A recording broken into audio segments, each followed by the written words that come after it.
উচ্চ আওয়াজে গান গাওয়ার একটাই অনন্য ট্রিক। আপনি কি উচ্চস্বরে গান গাইতে গেলেই গলা চেপে যায় বা আওয়াজ ফেটে যায়? তাহলে আজকের এই ভিডিওটা আপনার জন্য খুবই গুরুত্বপূর্ণ, কারণ আজ আমি এমন একটা অনন্য ট্রিক বলবো যেটা আপনার হাই নোট একদম সহজ করে দেবে। নমস্কার, আমি স্বপ্না আর আপনারা দেখছেন গানের স্বরলিপি। যদি আপনি বিগিনার হন এবং উচ্চস্বরে সহজে গান গাইতে চান, তাহলে এই ভিডিওটা শেষ পর্যন্ত অবশ্যই দেখুন। হাই নোটে গান গাইবার আজকে একটা অনন্য ট্রিক আপনাদের সামনে আলোচনা করব। তার আগে জানব যে হাই নোট কেন এত গুরুত্বপূর্ণ গান গাইবার জন্য। যদি আপনি গান গাইতে চান বা গান শিখছেন, যে কোনো গান গাইবার জন্য আমাদের গলায় হাই নোটস প্র্যাকটিস খুবই দরকার হয়। তো হাই নোটস কেন শেখা দরকার? কারণ প্রত্যেকটা গানে এমন একটা মোমেন্ট আসে যেখানে সিঙ্গারকে উচ্চ আওয়াজে গাইতেই হয়। সেই পার্টটা যদি আপনি উচ্চ আওয়াজে সঠিকভাবে না লাগাতে পারেন, তাহলে কিন্তু আমাদের গানের ইমোশান নষ্ট হয়ে যায়। তাই হাই নোটসে গেলে আমাদের গানের ইমোশান বা আমাদের গানকে অনেক পাওয়ারফুল বানায়। ভ্যারিয়েশন আমাদের গলার মধ্যে বোঝা যায়। হাই নোটস আমাদেরকে যে কোনো গান গাইবার জন্য এনার্জি আর ফিলিংস দিয়ে থাকে। তাই হাই নোটস যদি আমরা সঠিকভাবে গাইতে না পারি, তাহলে কিন্তু আমাদের গান গাওয়াটা ইনকমপ্লিট থেকে যাবে।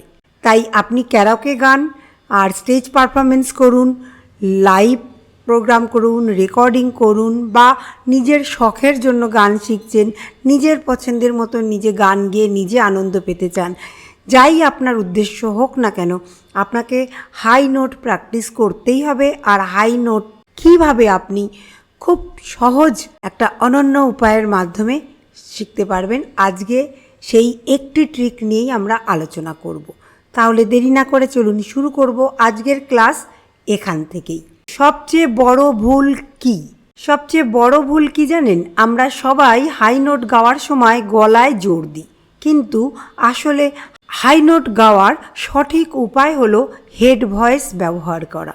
আপনারা অবশ্যই হেড ভয়েস নাম শুনেছেন, এই টার্মসটার সাথে আপনারা অবগত। চেস্ট ভয়েস, আমি এর ওপরে কয়েকটি ভিডিও অলরেডি আপলোড করেছি, যেগুলো আমাদের জানা দরকার। আর আপনি যখন রেয়াজ করছেন, আপনি যখন স্বর প্র্যাকটিস করেন, সেই সময় এই হেড ভয়েস আর চেস্ট ভয়েস কিভাবে অ্যাপ্লাই করবেন তার অ্যাপ্লিকেশানও আমি প্র্যাকটিক্যাল গিয়ে আপনাদেরকে বলেছি।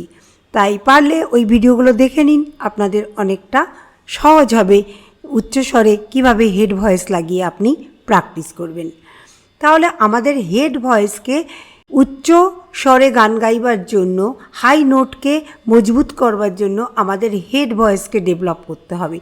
যখন আপনি হালকা ওপরে তোলা আওয়াজে গান করেন, তখন কম ভাইব্রেশন গলায় হয় আর বেশি ভাইব্রেশন আমাদের মাথার ভেতরে ফিল হয়।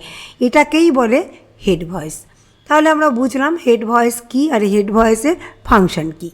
কীভাবে প্র্যাকটিস করবেন? প্রথমে একটা সাউন্ড দিয়ে হালকা করে আওয়াজ বের করুন, নিচ থেকে ধীরে ধীরে ওপরের দিকে নিয়ে যান, কিংবা আপনি সা থেকে পা, পা থেকে সা যেতে পারেন, কিংবা সা থেকে হায়ার অক্টিভ সা। যেমন একটা সাউন্ড করে আপনি একদম হায়ার অক্টিভে যেতে পারেন, আবার হায়ার অক্টিভ থেকে নিচে নিয়ে আসতে পারেন। এই যে নিচে থেকে ওপরে যাওয়া বা ওপর থেকে নিচে আনা, এই যে প্র্যাকটিস, এখানে আমাদের হেড ভয়েসকে আমরা অ্যাপ্লাই করি। যেমন উদাহরণ হিসাবে, সাপোজ আপনার সা সা রে গা মা পা ধা নি সা, এটা আপনার হায়ার অক্টিভের সা। তাহলে আমি স্বর না লাগিয়ে কিভাবে উকে একটা র্যামের মাধ্যমে নিয়ে যাব? ঠিক মনে করুন একটা র্যামের ওপর দিয়ে আপনি যাচ্ছেন আর আপনি সিঁড়ি ভেঙে ওপরে উঠছেন। দুটোর মধ্যে আমাদের ফিজিক্যাল স্ট্রেংথ বা ফিজিক্যাল এক্সারসাইজ আলাদা লেভেলে হয়। ঠিক তেমনই যদি সা রে গা মা পা ধা নি সা, এইভাবে স্বরকে না লাগিয়ে আমি একটা সাউন্ডের মাধ্যমে সাথে যদি পৌঁছে যাই, যেমন আ দিয়ে আমি করব সা আ সা, এখানে আমি পৌঁছে গেলাম। এবারে আ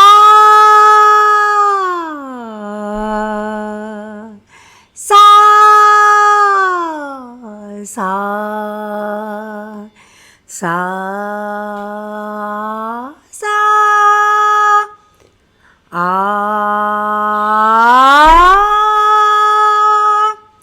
আ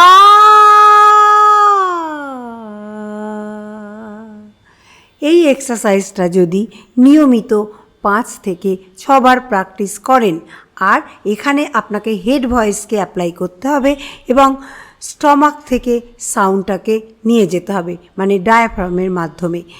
এই প্র্যাকটিসটা যদি আপনারা নিয়মিত সঠিক উপায়ে করতে পারেন, তাহলে কিন্তু আপনাদের হাই নোট খুব তাড়াতাড়ি দেখবেন খুলে গেছে, আর হাই নোটে আপনাদের গাইতে এতটুকু কষ্ট হচ্ছে না। তার মানে গলায় চাপ না দিয়ে সফট ভয়েস ব্যবহার করতে হবে। যখন আমরা হেড ভয়েসে গাই তখন কিন্তু আমরা আমাদের ভয়েসটাকে লিফট করি, মানে হালকা করে গাই। সেখানে কিন্তু আমাদের ভয়েসটা মানে ওয়েটি ভয়েসকে আমরা নিয়ে যাব না, মানে একদম হেভি ভয়েসটাকে আমরা ওপরে টানবার চেষ্টা করব না। তাই যত উপরে আমরা যাব তত আমাদের ভয়েসকে লাইট করে ফেলতে হবে এবং সম্পূর্ণ হেড ভয়েসকে আমাদের ইউজ করতে হবে। তাহলে এই সহজ একটা এক্সাম্পল থেকে আপনারা অবশ্যই বুঝতে পারলেন যে কিভাবে আপনাদের রেয়াজ করতে হবে, কিভাবে আপনারা গলায় বা আপনাদের ডায়াফ্রাম, আপনাদের হেড ভয়েস সবগুলোকে একসাথে আপনারা ডেভেলপ করতে পারবেন। ভাবুন আপনি দূরে কাউকে ডাকছেন, তাহলে যখন আমরা সাউন্ড বের করি, হে, যখন আমরা কাউকে জোরে আওয়াজে ডাকবার চেষ্টা করি, তাহলে শুরুতে আমরা আমাদের সাউন্ডটা অল্প থেকে আস্তে আস্তে সাউন্ডটা বেড়ে যায়। ঠিক এই এক্সারসাইজটার মতোই কিন্তু সেই সময় আমরা যে সাউন্ড, যে প্রবণতাটা ব্যবহার করি, তার মানে অটোমেটিক্যালি আমাদের আওয়াজ কিন্তু হেড ভয়েসে চলে যায়, মানে লাইট হয় আর উঁচু আওয়াজে আমরা সাউন্ডটা বের করি, যাতে আমার আওয়াজটা দূরে দাঁড়িয়ে থাকা ব্যক্তির কান পর্যন্ত পৌঁছায়। তাহলে ঠিক ওই আওয়াজের মতো যেমন দেখালাম, মিডিল অক্টিভ সা থেকে হায়ার অক্টিভ সাতে কীভাবে একটা সাউন্ডে আমি পৌঁছে গেলাম, এতে আমাদের হেড ভয়েস খুব তাড়াতাড়ি অ্যাক্টিভ হয় আর হেড ভয়েস লাগানো আমরা খুব সহজে শিখে যাই। গলা চাপবে না, হাই নোট ক্লিন আসবে, আওয়াজে মিষ্টি ও স্মুথ হবে। এই প্র্যাকটিস থেকে আপনার এতগুলো উপকার হতে পারে, এতগুলো বেনিফিট আপনি পাবেন। কখনোই হাই নোটের জন্য চিৎকার করবেন না, এতে গলা ড্যামেজ হয়ে যেতে পারে। তাই প্রতিদিন 5 মিনিট ডিপ ব্রিথিং নিন, আ বা উ সাউন্ডে সা থেকে হায়ার অক্টিভ সাতে এইভাবে ভয়েসটাকে লাগান, মানে স্লো থেকে হাই নোটে, হাই সাউন্ডে চলে যান। আবার যেমন আপনি তারে গামা পা ধা নি সা, এটাকেও আপনি স্লোভাবে গাইতে পারেন। আবার এটাকে স্বরে না গেয়ে একদম আয়ের মাধ্যমে নিচের স্বর থেকে ওপরের স্বরের মধ্যে এক সাউন্ডে আপনি নিয়ে যাওয়ার চেষ্টা করুন।